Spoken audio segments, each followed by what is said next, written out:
what would you say, like through the years of guiding, just in your guiding, what is the most like fulfilling thing that you've done? Because you're talking about, the YouTube channel and the community that you've created. So what is the most, I know it's a tough question because there's probably a lot of things, but what is the most fulfilling career thing that you've done?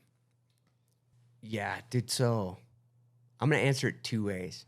Is that cool? Yeah.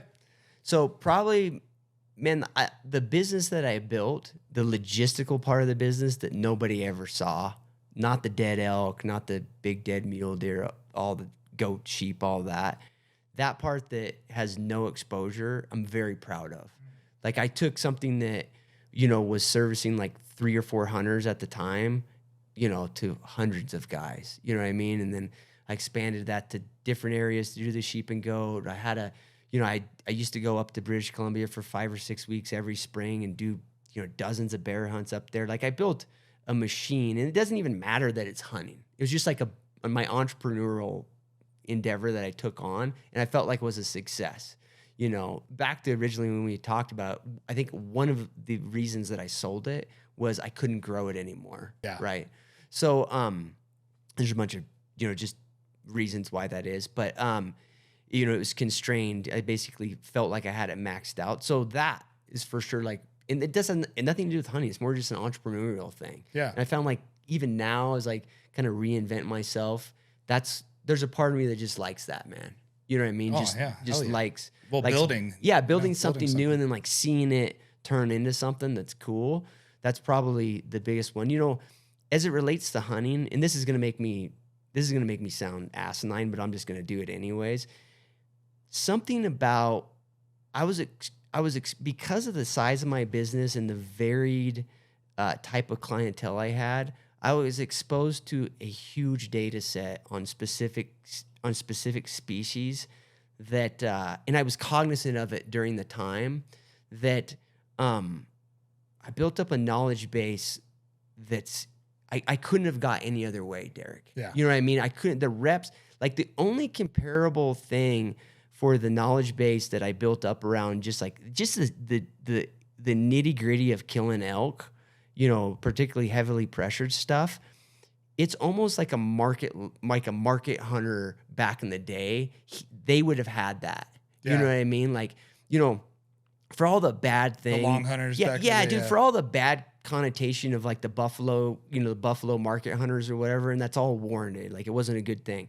But I think if you got into the mentality of those guys and how much they perfected something that they were really good at, I mean, I bet those guys had an ability to kill buffalo like nobody else. They had to find the last one, man. Yeah. You know what I mean? They had to find after years of hunting. And so that's more of like a personal goal. To me, it doesn't matter if anybody ever acknowledges that. It doesn't matter. To me, I know that I built that up over time there. And it wasn't all about my time guiding. I think a lot of it was built up by watching the guys that worked for me and figuring out like, man, I know why this guy kills shit all the time. At first it's an enigma, and then you figure that out because you see a huge dispersion in people, guides, hunters. Yeah. You see guys that are highly dude, guys bring up Colorado harvest statistics to me. Like that shit doesn't matter at all. One, I don't think they're all that accurate. Their percentage odds in certain areas. Yeah, but it's like, dude, you don't understand if the unit is 15%. That's huge. Yeah, like that's high. But the thing is that like that average tells you nothing. No. Because there's guys in there that kill one every year, and there's guys in there that are hopeless. They're hopeless. They've been doing it for 6-7 years, have not even come close. They've ruined hunts for people. Yeah, sure. But they never came close. Sure. If you were going to give somebody 3 things, right? If there's 3 to 5 things on just one hand, we'll give 5 things that makes a great hunter. What are those 5 things? Like let's say specifically this type of elk hunting we're talking about. So the one we already talked about, and that's just longevity on the hunt. They're able to keep just the basic stuff, man, from not quitting, which to me is like when they go hunting, their home life is solid, right? They're not always they don't have some business shit they got to deal with, or they feel like they got to get back to their wife or whatever. They're just hunting, and they're focused on the 7 days or 4 days or 20 days that they'll go elk hunting. The guy almost universally, I'm sure you know Colorado residents are like this. They kill a bow or they kill an elk almost every year with their bow in this crazy to hard hunt stuff. That's almost universal. Yeah. Like they go hunting, they're going hunting, and that doesn't mean they're not great dads, great business guys, whatever, but that's hunting time. And they're not going to let it, they don't let it, they don't quit early because of things that they manifest that are related to other parts of their life. So that's a big one. The other one is just a practical thing. They tend to know, if they're do-it-yourself guys, they tend to know areas really well. They don't jump around units a ton.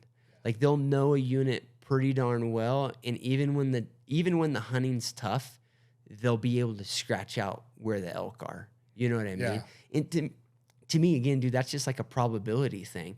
If you're a guy that knows in, unit 35, you know where the elk go when there's, 3 feet of snow above 9,000 feet. Okay, that's great, but that's good conditions. If year over year you want to be consistent, you got to know where the elk are when it's dry, all the different things. And unfortunately, for better or worse, the only way you can develop that is to try to hunt some of the same places over and over, or adjacent units, stuff like that. Guys get very consistent, and they get good in that regard. The other thing, and I saw this a lot amongst my guides, Derek, and that is, it's a very acute thing, and that's that when they see elk, and I had to really work on this personally when I was just started guiding. A lot of times I would see elk, 2 o'clock in the afternoon, 3 o'clock in the afternoon. I got lucky and I glassed elk up, and they were a drainage over, right? And they're there, and I'm like looking at my watch, and I'm like, man, this is gonna suck. We got to get back to the horses. We got to go over there 2 hours. We got to hope they're still there. It's gonna be. If we kill one. I mean, this stuff crosses every hunter's mind if they don't want to admit it or not. Like, we're gonna kill one right at dark. Then we're gonna be, 4 hours away from camp, and we're not gonna get back till 3 a.m. The other guys are gonna be worried. Like, there's all these things that we worry. We convince ourselves not to do it. Mm-hmm. The guys that kill a lot of elk, obviously they're rational. If you can't get there, you can't get there. But they push it.